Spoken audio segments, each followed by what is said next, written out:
Welcome to Genesis tutorials and coaching centre. మనం AP and Telangana TET English గురించి మాట్లాడుతున్నాం, అలాగే డిఎస్సి ఇంగ్లీష్ గురించి మాట్లాడుతున్నాం. ఇక్కడ మనం వీడియో 31 గురించి మాట్లాడుతున్నాం. ఇందులో మనం the phrase and the clause అనే దాని గురించి మాట్లాడుతాం. The phrase and the clause. The phrase అంటే ఏంటి అసలు? What is the phrase? Phrase అంటే ఏంటి? A group of words which makes some sense but not complete sense is called a phrase. పూర్తి అర్థాన్ని కల్పించేటటువంటి పూర్తి అర్థాన్ని కాకుండా కొంత అర్థం అంటే group of words which make some sense, కొంత అర్థాన్ని కలిగించేటటువంటి పదాల సమూహం. బట్ నాట్ కంప్లీట్ సెన్స్, పూర్తి అర్థం కాదు, కొంత అర్థం మాత్రమే. కొంత అర్థాన్ని కలిగించేటటువంటి పదాల సమూహాన్ని ఫ్రేజ్ అని అంటాము. ఆ phrase does not contain a subject and predicate. అంటే ఫ్రేజ్లో ఏముండదు? సబ్జెక్టు ఉండదు, ప్రెడికేటు ఉండదు, ఈ రెండు ఉండవు. కేవలం కొంత అర్థం మాత్రమే ఉంటుంది. ఫర్ ఎగ్జాంపుల్ చూద్దాం. చూడండి. ఇన్ ది ఈస్ట్ అంటే తూర్పున. ఏముందో తూర్పున? నేనేం చెప్పట్లా, ఇదొక ఫ్రేజ్. ఆన్ ద వాల్ గోడ మీద. ఏముందో నేను చెప్పట్లా. టు మై డోర్ నా డోర్ దగ్గర. ఆఫ్ గ్రేట్ బ్యూటీ చాలా గొప్ప అందం. ఆఫ్ ద మౌంటైన్స్ యొక్క. టు డూ ఇట్ దాన్ని చేయడానికి.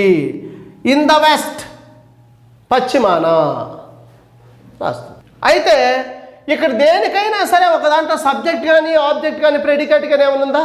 ఏమీ లేదు. ఏదో కొంత అర్థాన్ని కలిగించే పదాల యొక్క సమూహం మాత్రమే. ఇలా కొంత అర్థాన్ని కలిగించేటటువంటి పదాల సమూహాన్నే మనం ఏమంటారని చెప్తున్నాం? ఫ్రేజ్ అని చెప్తున్నాం. అలాగే చూడండి, ఆన్ ద టేబుల్ మీద అని కూడా చూస్తుంది. ఇదే లాస్ట్ ఎగ్జాంపుల్గా మనం చూడచ్చు. అంటే టేబుల్ మీద ఏముంది నేను చెప్పట్లేదు. అలాగే కైండ్స్ ఆఫ్ ఫ్రేజెస్. అలాగే ఈ ఫ్రేజెస్లో కూడా మనకి రకాలు ఉన్నాయి. వాటిని ఏంటి అనేది మనం ఇప్పుడు చూద్దాం. సో చూడండి, ఇక్కడ kinds of phrases. A phrase can be in the following kinds. Phrase అనేది కింద రకాలుగా ఉండొచ్చు. Noun phrase, adjective or adjectival phrase, verb phrase, adverb or adverbial phrase, preposition or prepositional phrase, infinite phrase, gerund phrase, participle phrase, absolute phrase. ఇలా 9 రకాల ఫ్రేజ్లు ఉండొచ్చు. వీటన్నిటి గురించి మనం డీటెయిల్గా మాట్లాడదాం ఫర్దర్ వీడియోస్లో. ఇంకా మనం బేసిక్స్ చుట్టూ ఉంటే ఎలాగా, బట్ వీటన్నిటి గురించి కూడా క్లారిటీ డెఫినెట్గా ఇస్తాను. For now you have to understand phrase అంటే గ్రూప్ ఆఫ్ వర్డ్స్ని మనం ఫ్రేజ్ అంటామని, అది కొంత అర్థాన్ని కలిగిస్తుంది అని, ఆ కొంత అర్థాన్ని కలిగించేటటువంటి పదాల సమూహాన్ని ఫ్రేజ్ అంటాం. అవి 9 రకాలుగా ఉంటాయి అనే విషయాన్ని మనం గమనిస్తే సరిపోతుంది. రైట్. అలాగే ద క్లాజ్. ఇప్పుడు మనం క్లాజ్ గురించి మాట్లాడుతున్నాం. క్లాజ్ అంటే ఏంటి? a group of words which form a part of the sentence with some meaning but not complete meaning and contain a subject and predicate is called clause. Phrase అంటే ఏం చెప్పాను? Group of words with some meaning. అంటే ఏంటి? Group of words కొంత అర్థాన్ని కలిగిస్తే దాన్ని ఏమన్నాను? ఫ్రేజ్. అయితే ఇక్కడ ఏమంటున్నాడు? Part of sentence. ఇప్పుడు వచ్చేది గ్రూప్ ఆఫ్ వర్డ్స్ కాదు, ఇది సెంటెన్సే డైరెక్ట్గా. అయితే సగం సెంటెన్స్ అన్నమాట, పూర్తి అర్థాన్ని ఇవ్వనటువంటి సెంటెన్స్. ఇది కూడా ఏమిస్తుంది? Not some meaning but not complete meaning. కొంత మీనింగ్ ఇస్తుంది, కంప్లీట్ మీనింగ్ని ఇవ్వదు. కొంత మీనింగ్ ఇస్తుంది కానీ కంప్లీట్ మీనింగ్ని ఇవ్వదు. ఇలా ఇవ్వనటువంటి దాన్ని ఏమంటాం మనం? క్లాజ్ అని అంటాం. అయితే గుర్తుపెట్టుకోవాల్సింది ఏంటంటే, a clause contains subject and predicate. ఫ్రేజ్లో సబ్జెక్ట్ కానీ ప్రెడికేట్ కానీ ఉండదు. క్లాజ్లో ఏముంటుంది? సబ్జెక్ట్ అండ్ ప్రెడికేట్ అనేది ఉంటుంది.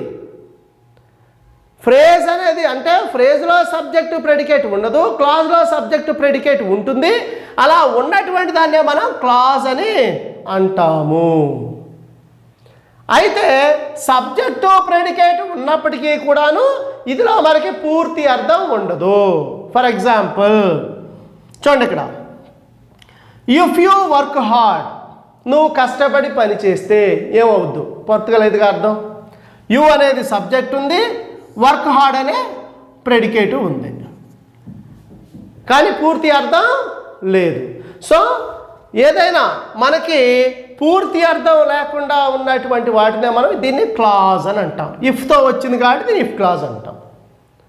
అలాగే though she is poor, she అనేది సబ్జెక్ట్ అయితే ఇదేమవుతుంది? ప్రెడికేట్ అవుతుంది. ఆమె పేదది అయినప్పటికీ ఏమవుతుంది అనే పూర్తి అర్థం లేదు. అలాగే when we are watching TV అంటే వి అనేది సబ్జెక్ట్ అయితే వాచింగ్ టీవీ అనేది ఏమవుతుంది? ప్రెడికేట్ అవుతుంది. ఇప్పుడు మేము టీవీ చూస్తున్నప్పుడు ఏమైంది? పూర్తి అర్థం లేదు, కాబట్టి ఇది కూడా క్లాజే అవుతుంది.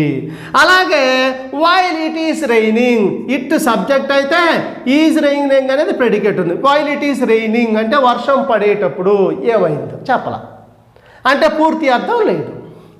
అలాగే since you have made a mistake, ఇక్కడ యు అనేది సబ్జెక్ట్ అయితే హ్యావ్ మేడ్ ఎ మిస్టేక్ ఏమవుతుంది? ప్రెడికేట్ అవుతుంది, కానీ పూర్తి అర్థం లేదు. నువ్వు తప్పు చేసావు కాబట్టి ఏం చేశారని నేను చెప్పలా. ఇలా పూర్తి అర్థాన్ని ఇవ్వనటువంటి సెంటెన్స్ భాగాన్ని మనం క్లాజ్ అని అంటాము.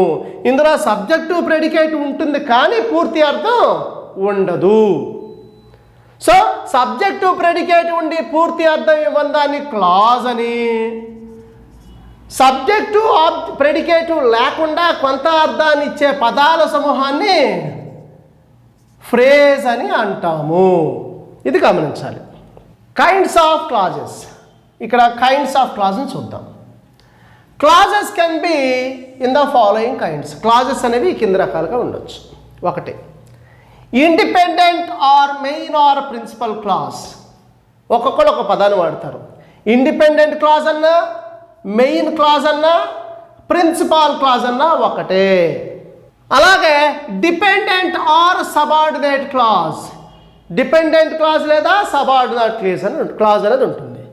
అలాగే నౌన్ క్లాజ్ ఉంటుంది, అడ్జెక్టివల్ ఆర్ అడ్జెక్టివ్ క్లాజ్ ఉంటుంది, యాడ్వర్బియల్ ఆర్ యాడ్వర్బ్ క్లాజ్ ఉంటుంది, రిలేటివ్ క్లాజ్ ఉంటుంది, కండిషనల్ క్లాజ్ ఉంటుంది, రెస్ట్రిక్టివ్ క్లాజ్ ఉంటుంది. ఇలా 8 రకాల క్లాజెస్ ఉంటాయి. వీటన్నిటి గురించి కూడా మనం డీటెయిల్గా మాట్లాడుకుందాం. అర్థమైంది కదండి?